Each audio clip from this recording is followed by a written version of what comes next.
Every year, the Curriculum and Instruction Department provides principals, assistant principals, an overview of the Danielson framework for teaching and learning, along with the latest updates on the evaluation process. The levels of performance have not changed. The levels of performance are ineffective, partially effective, effective, and highly effective. When being scored on an evaluation, it's important to get effective or highly effective, which are equivalent to getting 3 for effective or 4 for highly effective. Here on the bottom, you have the levels of performance and what they actually mean. So ineffective, the classroom culture is characterized by a lack of teacher or student commitment to the learning and or little or no investment of student energy into the task at hand. Learning is not expected or valued. For partially effective, the classroom culture is characterized by little commitment to the learning by the teacher or student. Student engagement in the task at hand is inconsistent. The teacher appears to be only going through the motions, and students indicate that they're interested in completion of task rather than quality.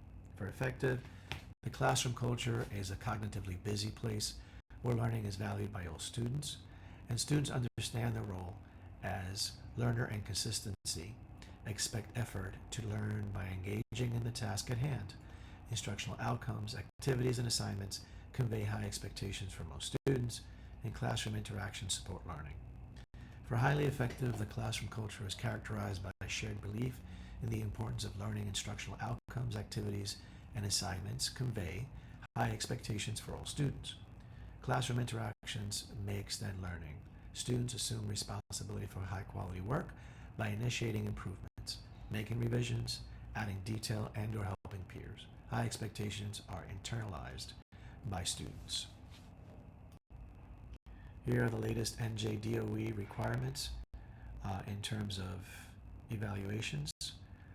For teacher status, if you're non-tenured, 3 minimal evaluations are required, at least 20 minutes each, and it is required that multiple observers are used. For tenured teachers, a minimum of 2 observations, at least 20 minutes each, and it is not required but recommended for multiple observers. And corrective action plan, teachers that happen to be a corrective action plan or a CAP, they are to have 1 more than non-tenured teachers. So we say +1, but it's really 4 or more, depending on how many are required. And multiple observers, again, are required. Additional notes on about observations, announced versus unannounced.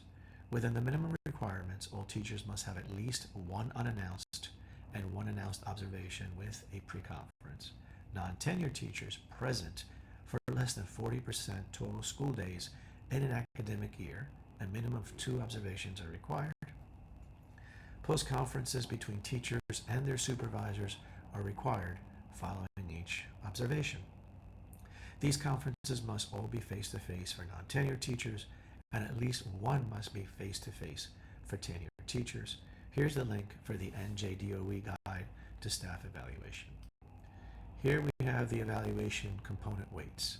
The chart below lists the evaluation component weights for the 25-26 school year.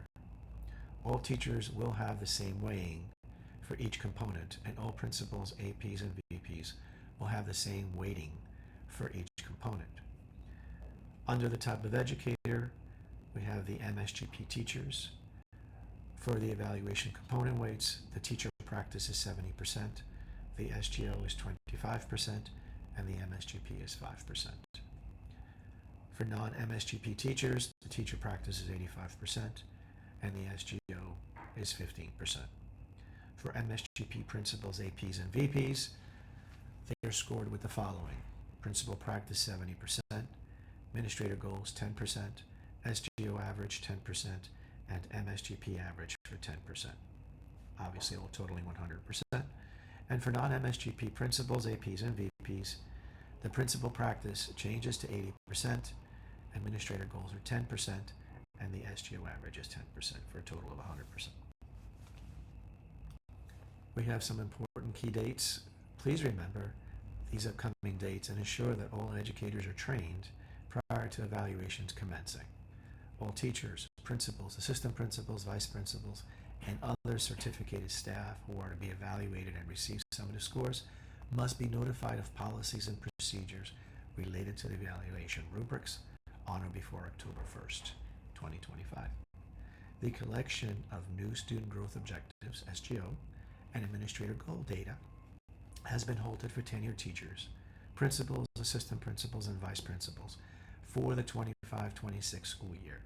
However, tenured teachers and administrators have the option to create a new SGO or administrative goal if they wish to replace their historical score. Non-tenured principals, assistant principals, and vice principals must develop new administrator goals. SGOs are still required for certain teachers, including non-tenured teachers. And lastly, we have the evaluation cycles for 2025-2026. Cycle 1, non-tenured teachers are to be completed by 11/21/25. This means the first evaluation should have taken place by then. Cycle 2, non-tenured teachers are to be completed by 1/30/26. This means the second evaluation should have taken place by then. And tenured teachers must have at least one completed evaluation by 1/30/26. Lastly, cycle 3, non-tenured teachers should have had their third evaluation by 3/27/26, and tenured teacher evaluations must be completed by 5/15/26. This is the required second evaluation for a tenured teacher.